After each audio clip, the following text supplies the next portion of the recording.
आज हम बात करने वाले हैं career in stock market. Stock market में आप अपना करियर कैसे बना सकते हो।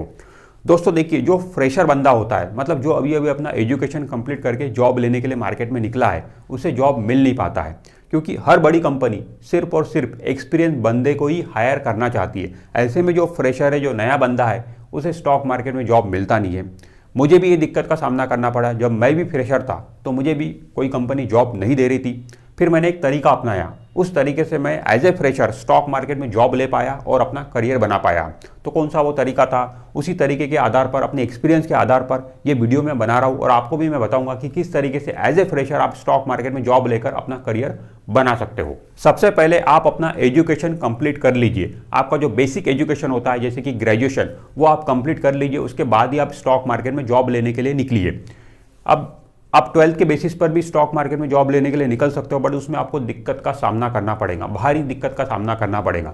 जैसे कि मैंने अभी बोला भी हो आपको कि एक फ्रेशर बंदे को स्टॉक मार्केट में जॉब लेने में दिक्कत होती है। उसका ग्रेजुएशन, उसके पास में ग्रेजुएशन की डिग्री होने के बावजूद आप अगर 12th के बेस पे जाओगे तो आप तो फ्रेशर हो, प्लस आपके पास में सिर्फ 12th का ही मतलब एक सर्टिफिकेशन है, तो उसके बेस में जॉब लेने में आपको बहुत दिक्कत होगी। तो एजुकेशन में आप अपना ग्रेजुएशन कंप्लीट करिए, उसके बाद ही आप जॉब लेने के लिए स्टॉक मार्केट में आइए। सेकंड नंबर पे आपको क्या करना है, आपको अपना डीमैट अकाउंट ओपन करना है।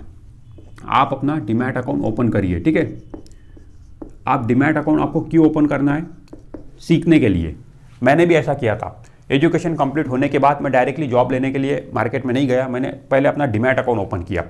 डीमैट अकाउंट ओपन करके क्या होता है दोस्तों, आपको काफ़ी कुछ सीखने को मिलती है। आपको शेयर मार्केट में पैसा लगाने के लिए डीमैट अकाउंट ओपन नहीं करना है, बट आपको 1500 रुपये तो जरूर वहाँ पे लगाना है, क्योंकि जब आप पैसे लगाते हो डीमैट अकाउंट ओपन करके तो आपके इमोशंस वहाँ पे इन्वॉल्व हो जाते हैं, और जब इमोशंस हमारे इन्वॉल्व होते हैं तो हम ज़्यादा अच्छे से वो चीज़ें सीख पाते हैं।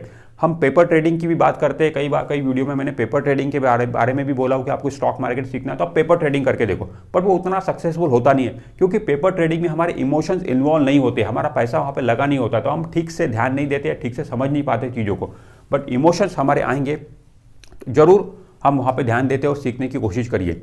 तो डीमैट अकाउंट ओपन करके आपको काफ़ी कुछ चीज़ें सीखने को मिलती है कि किस तरीके से शेयर बाय होता है, किस तरीके से शेयर सेल होता है, कैसे शेयर का सेटलमेंट होता है, ठीक है, कैसे वो हमारे डीमैट अकाउंट में वो शेयर आता है, कैसे फंड ट्रांसफ़र होता है, कैसे पे आउट होता है, कैसे हमें पैसे मिलते हैं, कैसे शेयर के रेट चेंज होते रहते हैं, कब मार्केट ओपन होता है, कब मार्केट क्लोज होता है। बहुत सारी चीज़ें प्रैक्टिकल लेवल पर आपको सीखने को मिलती है। तो अगर आपका डीमैट अकाउंट नहीं है और आप डीमैट अकाउंट ओपन करना चाहते हो तो एक नंबर मैं आपको दे देता हूँ, इस नंबर पर आप व्हाट्सअप करिए, ठीक है, ठीक है, ये 77 है, ठीक है। इस नंबर पर आप कॉल करिए, व्हाट्सअप करिए। व्हाट्सअप करके आपको सारी डिटेल दी जाएंगी और आपका डीमैट अकाउंट ओपन करके दिया जाएगा, ठीक है। तो दोस्तों, आपको डीमैट अकाउंट ओपन करना है सीखने के लिए, सीखना आपका पर्पस वहाँ पे होना चाहिए। उसके बाद NISM का आप सर्टिफिकेशन क्लियर करिए। NISM में सीरीज 8, ठीक है, ये वाला सर्टिफिकेशन आप क्लियर करिए, और ये सर्टिफिकेशन आप जॉब लेने के बाद भी क्लियर कर सकते हो अगर कंपनी अलाउ करती है तो। मैंने तो जॉब ज्वाइन किया था, उसके बाद में कंपनी ने मुझे बोला था कि ये वाला सर्टिफिकेशन आपको करना है, फिर मैंने ये सर्टिफिकेशन किया था। बट अगर आप जॉब लेने के पहले ही ये सर्टिफिकेशन क्लियर कर लेते हो तो जॉब इंटरव्यू में आपको प्रेफरेंस दिया जाएगा, ठीक है, क्योंकि आपके पास में ये सर्टिफिकेशन रहेगा, ग्रेजुएशन की डिग्री रहेंगी, और आपने स्टॉक मार्केट में मतलब थोड़ा बहुत अनुभव भी लेके आए हैं, डीमैट अकाउंट ओपन करके सीख के भी आया, समझ के भी आया, तो आपको कहीं ना कहीं जॉब मतलब मिलने में आसानी हो जाएगी, आपको प्रेफरेंस मिलेगा। तो बेटर यही रहेगा कि ये सर्टिफिकेशन क्लियर करके आप जॉब लेने की कोशिश करो। ये सर्टिफिकेशन कैसे लिया जाता है, ये सर्टिफिकेशन क्या होता है, इससे रिलेटेड मेरे चैनल पर काफ़ी वीडियो है, आप वो देखकर सीख सकते हो, समझ सकते हो। और ये आराम से NISM की वेबसाइट पर जाना पड़ता है, इसके लिए आपको वहाँ पे रजिस्ट्रेशन करके ये एग्ज़ाम आपको देना पड़ता है। इस एग्ज़ाम की फीस 1500 रुपये के अराउंड होती है। हर 15-20 दिन में एग्ज़ाम होते रहती है। ऑनलाइन सेंटर पे जाके आपको एग्ज़ाम देना पड़ता है। MCQ टाइप क्वेश्चन आते हैं। जब आप एग्ज़ाम के लिए अप्लाई करते हो तो वहाँ से आपको स्टडी मटेरियल भी मिल जाता है। उसके अलावा भी आप स्टडी मटेरियल बाय कर सकते हो, वो भी मैंने आपको काफ़ी वीडियो में बताया, वो वीडियो आपको मेरे चैनल पर मिल जाएंगे, वहाँ से आप ये देखकर NISM सर्टिफिकेशन ले सकते हो। उसके बाद आपको क्या करना है, फाइंड जॉब। उसके बाद में आपको जॉब ढूंढना है। अब जॉब कैसे मिलेगा, आप तो फ्रेशर हो, ठीक है, सामने से कोई कॉल तो आने वाली नहीं है कि यहाँ पर वैकेंसी है, आ जाइए सर, ऐसा नहीं होने वाला। नौकरी ऐप पे भी आप जाओगे तो वहाँ पर भी आपको वैकेंसी दिखेंगी नहीं एक फ्रेशर बंदे के लिए, ठीक है। तो ये जॉब जो है आपको खुद से क्रिएट करना पड़ेगा, या खुद से मतलब फाइंड करना पड़ेगा। आप ये कैसे कर सकते हो, जो भी सिटी में आप रहते हो या फिर जो सिटी में आप जॉब करना चाहते हो उस सिटी के जो ब्रोकर है, गूगल पर जाइए, सर्च करिए list of stock broker in Pune in Bangalore, in Hyderabad, जहाँ पर भी आप रहते हो, तो वो सिटी में जो जो ब्रोकर है उनकी लिस्ट आपके सामने आ जाएंगे, उनके कॉन्टैक्ट नंबर, उनके एड्रेस आपके सामने आ जाएंगे। तो उनके ब्रोकिंग ऑफिस में डायरेक्टली आपको कॉल करके पूछना है कि यहाँ पर वैकेंसी है क्या एक फ्रेशर बंदे के लिए। तो ज़रूर कोई ना कोई कंपनी आपको ज़रूर बुलाएंगी इंटरव्यू के लिए, उस तरीके से आपको वहाँ पर जॉब मिल जाएगा। जब आप जॉब मिलेगा आपको, तो वहाँ पे बेशक आपकी सैलरी तो कम होने वाली है, वहाँ पे सैलरी पर आपको ध्यान देना ही नहीं है, आपको सिर्फ इंडस्ट्री में एंट्री करना है जस्ट बिकॉज ऑफ एक्सपीरियंस के लिए। ठीक है, एक्सपीरियंस के लिए आपको एंट्री करना है। एक बार एक्सपीरियंस आपके हाथ में आ गया तो फिर आगे आप बढ़ते चले जाओगे। तो एक फ्रेशर बंदे को जो भी सैलरी मिल रही हो सैलरी ले लो, ठीक है, जॉब ज्वाइन कर लो। आपकी जो जॉब प्रोफाइल है वो भी कुछ भी हो सकती है। आपको हो सकता है कि सेल्स एग्जीक्यूटिव का जॉब मिल जाए वहाँ पे, या फिर इक्विटी डीलर का मिल जाए, या फिर RM मतलब रिलेशनशिप मैनेजर का मिल जाए। जो भी रोल में आपको जॉब मिल रहा है आप जॉब ले लो, ठीक है। और इस तरीके से आप 1 साल वहाँ पे काम करो, 1 साल का एक्सपीरियंस लो, उसके बाद में आप अपने जॉब को आप स्विच कर सकते हो। शुरुआत में आपकी सैलरी 15,000 रुपये से लेकर 20,000 रुपये के बीच हो सकती है। जब एज ए फ्रेशर आप जॉब ज्वाइन कर रहे हो तो इतनी सैलरी आज की तारीख में मिल जाती है, पहले कम मिला करती थी। और जब आप स्विच करोगे, जैसे कि मैंने आपको बोला कि 1 साल आप वहाँ पे काम करिए, ज़्यादा से ज़्यादा फोकस सीखने पर रखिए, अलग अलग चीज़ें सीखने की कोशिश करिए, ठीक है। सैलरी बेशक आपको कम मिल रही है बट आप सीखने की कोशिश करिए, जितना ज़्यादा सीखोगे उतना ही आगे जाके वो काम आने वाला है। फिर 1 साल के बाद आप अपना जॉब स्विच करिए। जब 1 साल के बाद आप जॉब अपना स्विच करोगे ना, 30% का हाइक मार्केट स्टैंडर्ड के हिसाब से आपको जरूर मिल जाएगा। दूसरी कंपनी में आपको जॉब लेने के लिए आप एलिजिबल हो गए हो, क्योंकि आपके पास अब 1 साल का एक्सपीरियंस आ चुका है, आपके पास में NISM का सर्टिफिकेशंस भी है। ये जो सर्टिफिकेशन होता है ना, इसकी 3 साल की वैलिडिटी होती है। 3 साल के बाद में वापस आपको ये एग्जाम देके सर्टिफिकेशन रिन्यू करना पड़ता है, या फिर बिना एग्जाम दिए भी आप इसको रिन्यू कर सकते हो। मेरे चैनल पर वीडियो है, आप देख लेना।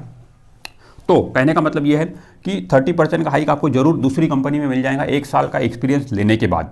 और जॉब ओपनिंग्स की अगर बात करो तो ऑलवेज जॉब ओपनिंग्स, ठीक है। स्टॉक मार्केट में हमेशा जॉब ओपनिंग्स रहती है, कभी आपको दिक्कत का सामना नहीं करना पड़ेगा कि जॉब की ओपनिंग्स है या नहीं है, हमेशा जॉब ओपनिंग्स आपको मिल जाएंगी। तो कोई भी कंपनी में आप जाओगे तो 30% का हाइक आपको वो कंपनी देंगी। इस तरीके से आप अपने करियर को बढ़ा सकते हो। तो एक बार आपने जॉब स्विच किया, फिर 30% का हाइक ले लिया, फिर 1 साल के बाद आप जॉब और स्विच कर लो, फिर 30% का हाइक मिल जाएंगे। इस तरीके से शुरुआत में 3-4 साल 5 साल तक आप जॉब स्विच कर करके अपनी सैलरी को बढ़ा लीजिए। फिर उसके बाद में आप सेट हो जाइए एक पर्टिकुलर कंपनी में, फिर आप वहीं पर काम करना, क्योंकि हमेशा तो आप जॉब स्विच करते नहीं रहोगे ना, कभी ना कभी तो कहीं ना कहीं सेट होना पड़ेगा। फिर 4-5 जॉब स्विच करने के बाद, सैलरी अच्छी खासी बढ़ाने के बाद आप वहाँ पे सेट हो जाइए। और दोस्तों ये जो जॉब होते हैं ना, ये जो जॉब एंट्री लेवल के जॉब, सेल्स एग्जीक्यूटिव या फिर इक्विटी डीलर या फिर रिलेशनशिप मैनेजर, इसमें सैलरी भले ही आपको कम मिलती है, ठीक है, बट इसमें इंसेंटिव्स के रूप में आप बहुत पैसा कमा लेते हो। कई डीलर, इक्विटी डीलर, कई RM ऐसे हैं उनको जितनी सैलरी नहीं है उससे कई ज़्यादा वो इंसेंटिव के रूप में पैसा कमा लेते हैं। मान लो उनको सैलरी 20,000 रुपये मिल रही है, बट इंसेंटिव्स के रूप में ही वो 30,000 रुपये कमा रहे हैं, तो टोटल उनका 50,000 रुपये हो गया, है ना। कई इक्विटी डीलर, कई ऐसे कि 1-1 लाख रुपए महीने का यहाँ से लेके जाते हैं। इंसेंटिव्स इतना ज़्यादा वो लोग कमाते हैं। तो वो डिपेंड करता है कि रेवेन्यू, कंपनी आपको एक टारगेट देंगी कि आपको मान लो कि 3x का रेवेन्यू करना है। 3x मतलब आपकी सैलरी 20,000 है तो मंथली आपको 60,000 का रेवेन्यू करना है। अगर आप 60,000 के ऊपर रेवेन्यू करोगे तो कंपनी बोलेंगी अगर 60,000 के ऊपर अगर आप रेवेन्यू करेंगे तो हम आपको इंसेंटिव्स देंगे 10%, 20%, वो डिपेंड करता है कंपनी टू कंपनी। तो जाता है रेवेन्यू इसके ऊपर जाता है तभी डीलर RM इंसेंटिव कमाते हैं। तो ये चीज़ होती है दोस्तों। तो इस तरीके से आप अपना करियर यहाँ पे बना सकते हो। फिर आगे जाके आप अपना खुद का बिजनेस भी शुरू कर सकते हो। अगर आपको लगता है कि आप जॉब नहीं करना है तो आप एक सब ब्रोकर बन सकते हो। आप क्या कर सकते हो, किसी भी ब्रोकर की फ्रेंचाइजी लेकर खुद का बिजनेस कर सकते हो। मैंने भी ये चीज़ ट्राई किया था, सब ब्रोकर मैं भी था, अभी मैं वहाँ से निकल चुका हूँ, बट वो जो फ्रेंचाइजी है वो अभी भी चल रही है। तो ये जो सब ब्रोकर है दोस्तों, ये आप बन सकते हो। इसके लिए आप कोई भी ब्रोकर, मान लो शेर खान है, ठीक है, एंजल ब्रोकिंग, ऐसे जो भी ब्रोकर है, हर बड़े ब्रोकर क्या करते हैं अपनी फ्रेंचाइजी देते हैं, मतलब आपको सब ब्रोकर बनाते हैं। बदले में वो क्या लेते हैं, सिक्योरिटी डिपॉजिट लेते हैं। सिक्योरिटी डिपॉजिट 50,000 रुपये से लेके 1 लाख तक, 2 लाख तक ये हो सकता है, डिपेंडिंग ब्रोकर, ठीक है। ये जब आप अपनी फ्रेंचाइजी बंद करते हो तो ये पैसा आपको वापस मिलता है, ठीक है। सिक्योरिटी डिपॉजिट आपको उनको देना पड़ता है। ऑफिस इसमें आपका खुद का रहता है, ऑफिस का जो भी रेंट रहेगा आप पे करोगे, या तो कई लोग घर से भी ये चीज़ करते हैं, बट घर में ऐसा सेटअप होना चाहिए कि ऑफिस जैसा लगे, तो घर से भी आप ये चीज़ ऑपरेट कर सकते हो, क्योंकि वो लोग इंस्पेक्शन करने आते हैं कि आपका ऑफिस कहाँ पर रहने वाला है, कैसा रहने वाला है। तो ऑफिस रहेगा। उसके बाद इसमें क्या करना पड़ता है, आपको क्लाइंट एक्वायर करना पड़ेगा, लोगों के डीमैट अकाउंट खुलवाना पड़ेगा और उनसे ट्रेडिंग करवाना पड़ेगा, मतलब उनको सर्विस देना पड़ेगा। तो वहाँ पे जो भी रेवेन्यू बनेगा उस रेवेन्यू में आपको शेयरिंग दिया जाता है। नॉर्मली जो रेशो जो होता है वो 70-30 का रेशो होता है। अब 70-30 मतलब कैसा है कि 70 मतलब 1 लाख रुपए का रेवेन्यू बना महीने में तो 70% आपका रहेगा, 70,000 रुपये आपको मिलेंगे और 30,000 रुपये आपको मेन ब्रोकर को देना पड़ेगा जिससे अपने फ्रेंचाइजी लिए हैं। ये जो थोड़ा निगोशिएबल होता है, ये रेशो निगोशिएबल होता है। अगर आप अच्छा धंधा करोगे, ठीक है, अच्छा करोगे तो ब्रोकर ये रेशो को बढ़ा भी देगा, वो 80-20 भी कर देगा, 80-20 या 90-10 भी कर लेगा। 90% आपका, सिर्फ 10% मैंने ब्रोकर का। वो डिपेंड करेगा कि आप किस तरीके का धंधा उसे बनाकर दे रहे हो। तो शुरुआत में इस तरीके का आपको मिल सकता है 70-30 का रेशो, ठीक है। तो इस तरीके से आप खुद का बिजनेस भी शुरू कर सकते हो स्टॉक मार्केट में, अगर आप जॉब नहीं करना चाहते हो। अच्छा, इसके लिए जॉब छोड़ना पड़ेगा, ऐसा नहीं होगा कि आप जॉब भी कर रहे हो साथ में ये भी कर रहे हो, ऐसा नहीं रहेगा।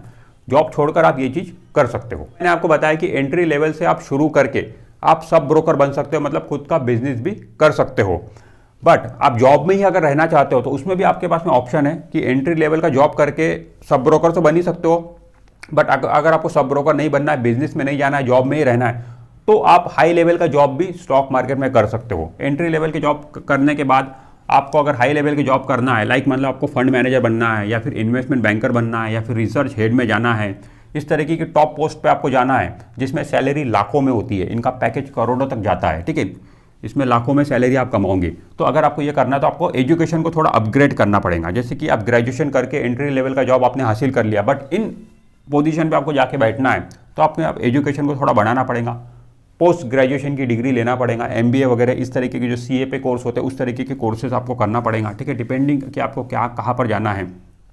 इसके अलावा NISM के कुछ और सर्टिफिकेशंस आपको लेना पड़ेगा, रिसर्च के लिए कुछ अलग सर्टिफिकेशंस होते हैं, इससे रिलेवेंट जो भी NISM के सर्टिफिकेशंस रहेंगे वो आपको और लेना पड़ेगा।